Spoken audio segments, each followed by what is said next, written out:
Hi, welcome to sweet Mirchi. ரொம்ப நாள் கழிச்சு மறுபடியும் நான் வீடியோ போட ஆரம்பிச்சிருக்கேன். ஸோ இன்னைக்கு நம்ம ரொம்ப நாள் கழிச்சு ஒரு வீடியோ போடுறதுனால like we start with the economic issues.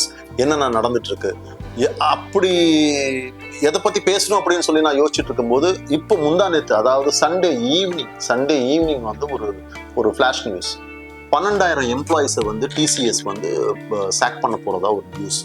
அநேகமாக சண்டே அன்னைக்கே நிறைய பேருக்கு இமெயிலும் அனுப்பிட்டாங்க அப்படின்னு சொல்லி தான் ஒரு செய்தி வந்தது. அதாவது சண்டே இமெயில் அனுப்பிச்சிட்டு மண்டேலேருந்து நீங்கள் வராதிங்க அப்படின்னு சொல்லி. ஸோ இந்த ஷாக் இது ஆக்சுவலாக இது ஒரு ட்ராஜடி தான் சொல்லணும்.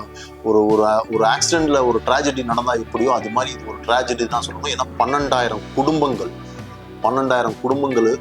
நடுத்தெருவில் நிற்க போகிறாங்க. இந்த வார்த்தையை நான் சொல்லக்கூடாது, ஆனால் வேற ஆப்ஷன் இல்லை. இந்த வார்த்தையை நான் யூஸ் பண்ண வேண்டிய ஒரு நிலைமையில இருக்கிறேன்.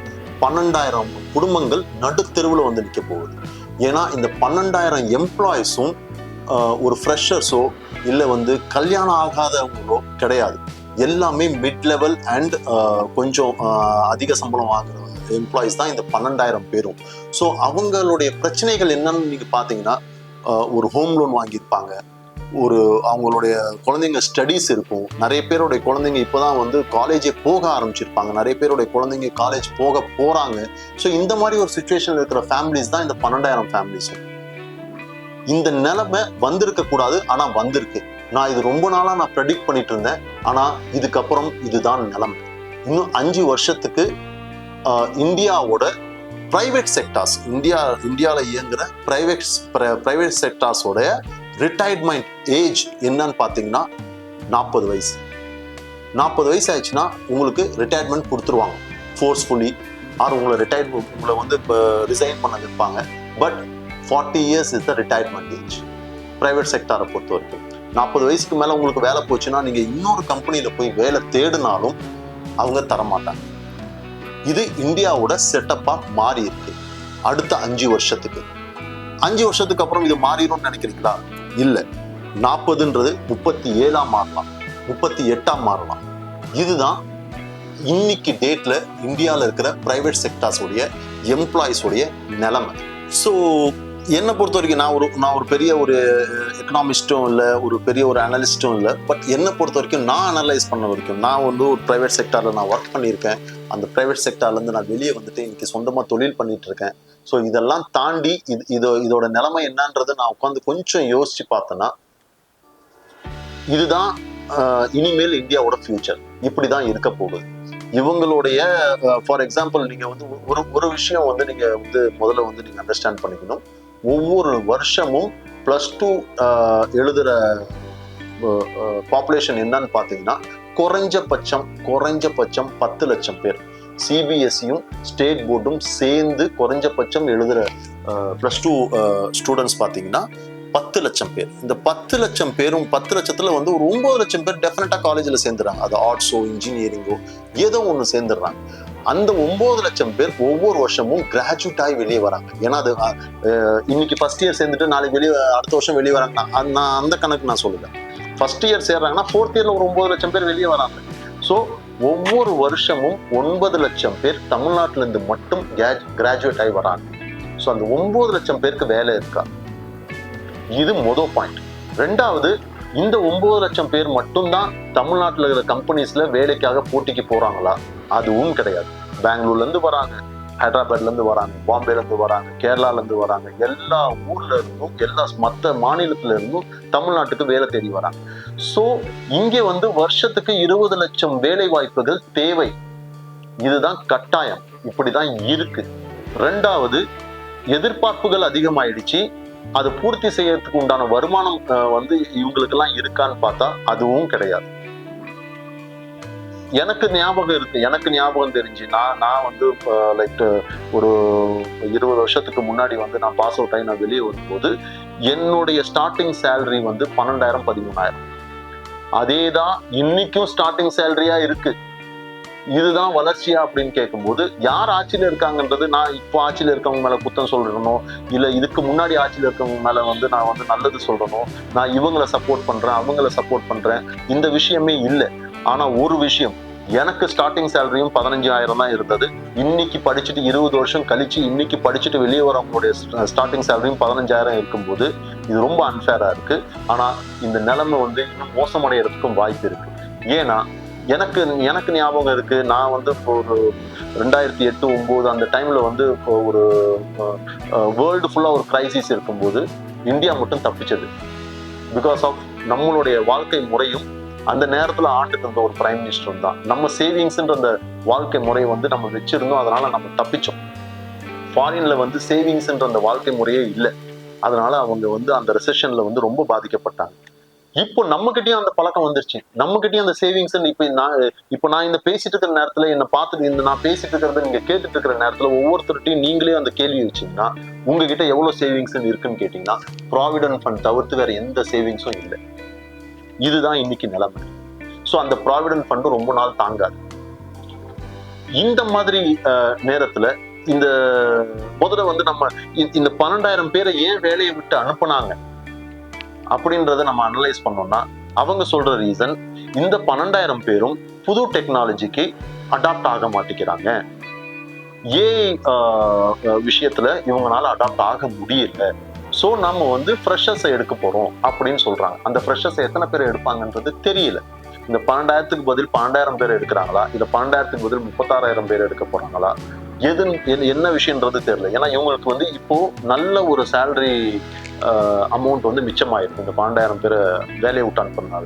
ஆனா இன்னொரு 12,000 பேரை வேலையை விட்டு அனுப்புறது வந்து இன்னொரு 12,000 பேரை வேலையில உட்கார வைக்கிறாங்க அப்படின்னா அது எந்த சேலரியில உட்கார வைக்க போறாங்க, அவங்களுக்கு எத்தனை நாள் வரைக்கும் வேலை, அவங்களும் இப்போ அவங்க வந்து அவங்களுக்குலாம் வந்து 32-33 ரிட்டையர்மெண்ட் கொடுத்துருவாங்க. ஏன்னா பாப்புலேஷன் ஜாஸ்தி ஆயிட்டே இருக்கு, அதுக்கு உண்டான வேலை வாய்ப்புகள் இங்க கம்மி ஆயிட்டே இருக்கு. அதே நேரத்துல விலைவாசி ஏறிட்டே இருக்கு. நம்மளுடைய நிலைமை ரொம்ப மோசமாயிட்டு இருக்கு. ஸோ இந்த ரிசெஷன் இது ஒரு அறிவிக்கப்படாத ஒரு ரெசெஷனா கூட நம்ம சொல்லலாம். ஏன்னா இவங்க இந்த 12,000 பேரோடய நிக்க போறாங்களா அப்படின்னு பார்க்கும்போது கிடையாது. இன்னொரு மோசமான செய்தி என்னன்னா, இந்த வருஷம் லைக் இந்த மார்ச், ஏப்ரல், மே இந்த டைம்ல வந்து இந்த கேம்பஸ் இன்டர்வியூ எல்லாம் நடத்தியிருக்காங்க. அந்த கேம்பஸ் இன்டர்வியூ நடத்தி அவங்களுக்கு வந்து ஆஃபர் லெட்டர் மட்டும்தான் கொடுத்துருக்காங்க. இன்னும் இது வரைக்கும் அப்பாயின்மெண்ட் லெட்டர் கொடுக்கல, அவங்கள ஆன்போர்டும் இது வரைக்கும் பண்ணலை.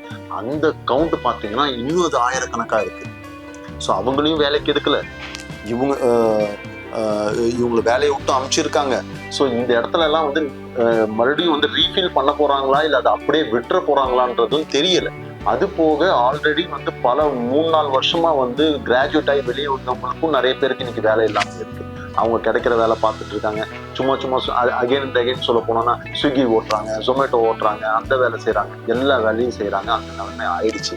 ஆனா அதுக்கு உண்டான கூலி இருக்கான்னு பார்த்தா அதுக்கு உண்டான கூலி இல்லை. ஏன்னா நான் அடுத்த வீடியோல வந்து வெளிநாட்டுல என்ன நிலைமைன்றது நான் சொல்றேன்.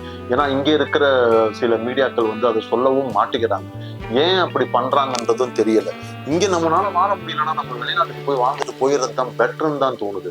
ஏன்னா இங்க இருந்து நமக்கு பின்னாடி வர ஜென்ரேஷனுக்கும் நம்ம போட்டியா இருந்து, நமக்கு முன்னாடி இருக்கிற ஜென்ரேஷனுக்கும் நம்ம போட்டியா இருந்து, கடைசி வரைக்கும் எல்லாமே வேலை இல்லாம இருந்து முதலாளித்துவம் ஜாஸ்தியாகி அவங்க வந்து கடைசியா 6,000-7,000க்கு வந்து நமக்கு வந்து வேலைக்கு கூப்பிடுற நிலைமையும் வரத்துக்கு வாய்ப்புகள் இருக்கு. இவங்களுக்கு ஒரு விஷயம் புரியல, நீங்க என்னதான் நீங்க வந்து நிறைய பேருக்கு சம்பளம் கொடுக்காம, நல்ல சம்பளம் கொடுக்காம நீங்க வச்சுட்டே இருந்தாலும், எல்லா பணமும் நீங்களே வச்சுட்டு இருந்தாலும் இந்த சமுதாயம் முன்னேறாது. நீங்க வந்து அப்புறம் நீங்க விற்கிற பொருள் வாங்குறதுக்கு யாரும் இருக்க மாட்டாங்க. அப்ப யாருக்காக தயாரிப்பீங்க, யாருக்காக விற்பீங்க, யாருக்காக அந்த சாஃப்ட்வேர்லாம் செய்வீங்க? ஒருத்தர் கர்ச்சீஃப் வாங்குறாரு, ஒரு கர்ச்சீஃப்ல இருந்து ஒரு கார் வரைக்கும், ஒரு வீடு வரைக்கும் ஒருத்தர் வாங்குறாங்க அப்படின்னா அதுக்கு உண்டான சக்தி அவங்களுக்கு இருந்தா மட்டும்தான். அது அவங்க வாங்கலைன்னா நீங்க யாருக்காக சாஃப்ட்வேர் செய்வீங்க, யாருக்காக நீங்க தயாரிப்பீங்க அந்த பொருட்கள் எல்லாம்?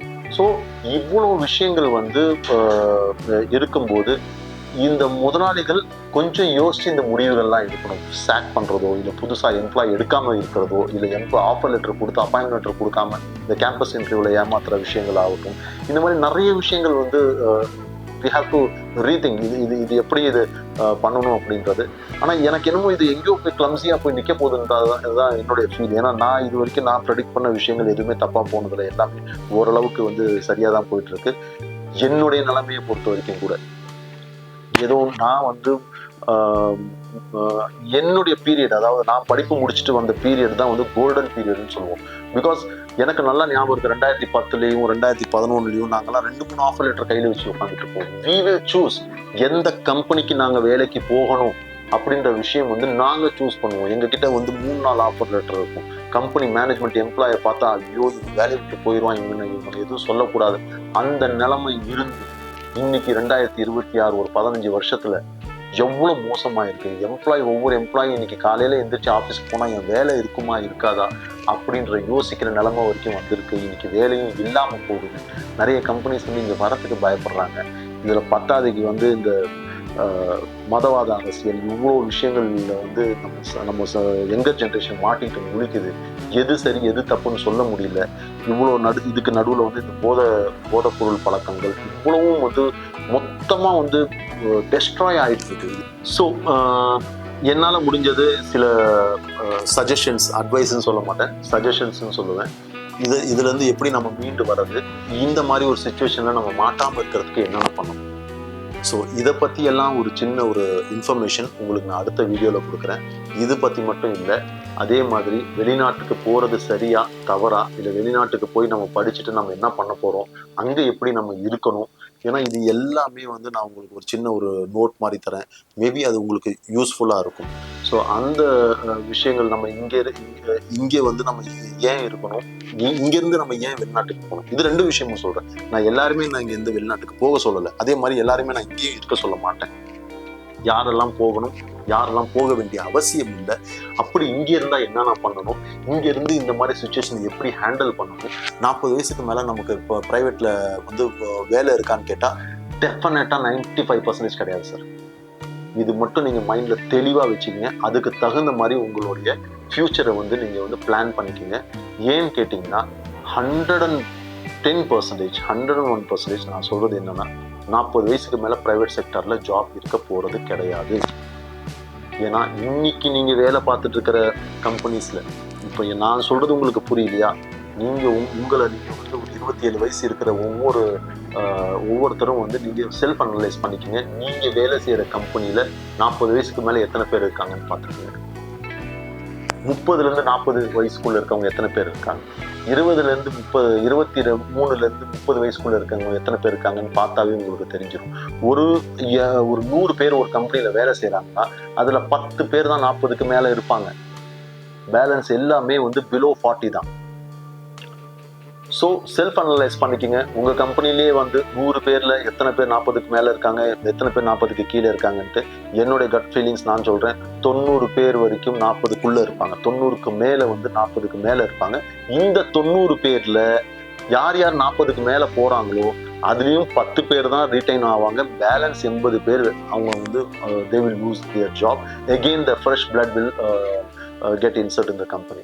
இதுதான் ப்ரொசீஜராக போயிட்டுருக்கு. கடந்த 5 வருஷமாக இதுதான் ப்ரொசீஜராக போயிட்டுருக்கு. இது இன்னும் மோசமடைகிறதுக்கு வாய்ப்பு இருக்குது. 40ன்றது 35 கூட மாறலாம். ஏன்னா அவ்வளோ கிராஜுவேட்ஸ் வெளியே வந்துட்டு இருக்காங்க. அத்தனை பேருக்கும் இங்கே வேலை கொடுக்கணும், அத்தனை சப்ளை கொடுக்க வேண்டியது இருக்குது. அத்தனை சப்ளை கொடுக்க முடியுமா இன்றைக்கி இருக்கிற கம்பெனிஸ்னாலையும் கவர்மெண்ட்னாலையும் பார்த்தா சத்தியமாக எல்லாராலையும் எல்லாத்துக்குமே வந்து இவங்கனால அந்த சப்ளை கொடுக்க முடியாது. நம்ம அவங்க மேலே மட்டும் குறை சொல்ல முடியாது. நம்ம தான் நம்மளை செல்ஃப் அனலைஸ் பண்ணிக்கணும்.